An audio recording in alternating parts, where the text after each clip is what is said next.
땡땡이는 성장판 근처 뼈가 골절되는 사고를 당했고 2차례 수술을 받았어요. 그런데 회복 과정에서 관절 부위에 염증이 생기면서 문제가 발생했죠. 보통 고양이들은 골절이 회복되면서 스스로 관절 운동을 해주지만 땡땡이의 경우엔 관절염이 함께 진행되면서 근육량이 줄어들고 종아리 근육 방향까지 비정상적으로 틀어지는 문제가 생겼어요. 그래서 우선 레이저 치료와 관절 운동을 시작했고 근육량을 무리 없이 늘리기 위해 수중 재활 운동을 진행하게 된 것이죠. 처음에는 관절이 많이 뻣뻣해서 걷는 걸 어려워했지만 지금은 다리 관절이 훨씬 부드러워지고 걷는 움직임도 자연스러워졌어요.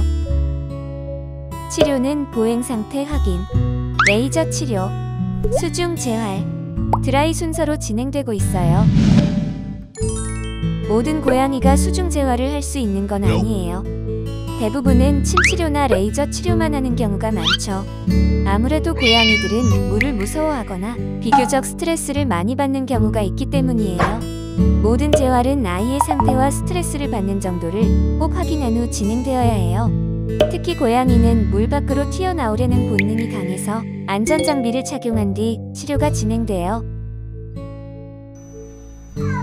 아니야. 고양이마다 다르지만 보호복을 입으면 자세를 낮추거나 긴장하는 경우가 있어요.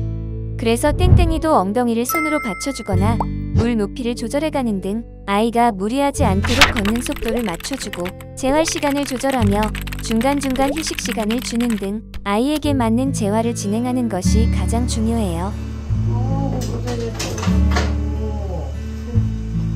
어디가? 드라이할 때 발생하는 소음이나 바람으로 인하여 아이가 스트레스 받을 때가 있죠. 이 경우 무리해서 드라이하지 않고 시간이 좀 걸리더라도 수건을 사용해서 털을 말려준답니다. 노령류나 심장질환이 있는 고양이들은 수중 재활이 위험할 수 있어요. 심장질환이 있다면 약물로 조절이 가능한 정도인지 반드시 수의사와 상담을 해보셔야 해요. 만약 약물로도 조절이 어렵다면 절대 수중 재활은 진행하실 수 없어요. 고양이 수중 재활은 반드시 수의사와 상담 후 병원에서 진행해야 해요. 집에서 임의로 따라하면 아이에게 큰 스트레스를 줄 수 있고 물 밖으로 튀어나오면서 더 큰 사고로 이어질 수 있기 때문에 절대 권장하지 않아요. 수중 재활의 가장 큰 장점은 물의 부력으로 체중 부담을 줄여 관절에 무리를 덜 준다는 점이에요. 또한 물의 수압이 마사지 효과를 줘서 혈액순환과 염증 완화에도 도움이 되고 물의 저항으로 자연스럽게 근력을 키울 수 있어 재활 효과가 뛰어나요. 그리고 재활을 무조건 많이 하는 것이 좋다기보다는 아이의 상태를 확인하고 맞춤형 프로그램을 통하여 꾸준하게 재활을 하며 관리하는 것이 중요해요. 수중 재활 치료, 자주 들어오는 질문 함께 확인해 볼까요? 최대 30분이지만 아이의 상태나 체력, 그리고 스트레스 정도에 따라 달라요. 재활 치료를 받을 때는 어쩔 수 없이 스트레스를 받게 되지만 아프리카 동물 메디컬 센터에서는 재활 시 보호자가 함께 동반하여 아이의 스트레스를 덜어주고 있어요. 또한 중간중간 간식을 주며 긴장감을 낮추고 있답니다. 그러나 지나친 스트레스로 재활 치료를 진행할 수 없을 경우 무리하게 진행하지 않고 수중 재활 치료를 멈추고 있어요. 25에서 28도 미온수로 진행하고 있어요.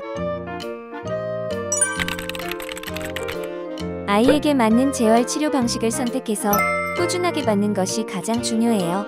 1에서 2주 후부터 효과를 보는 것이 보통이지만 아이의 상태나 컨디션에 따라 달라요. 한 번에 재활을 할 때 새로운 물을 사용하고 재활이 끝나면 청소를 진행하는 등 청결에 신경 쓰고 있어요. 특히 청소를 할 때 사용하는 세제의 경우 친환경 소재로 아이가 먹어도 안전해요. 오늘도 열심히 재활 치료를 마친 땡땡이. 앞으로도 꾸준한 치료로 예전처럼 활발하게 뛰어노는 땡땡이의 모습을 기대해 볼게요. 영상이 도움이 되셨다면 좋아요와 구독 부탁드릴게요. 다음에도 또 유익한 정보로 찾아뵙겠습니다.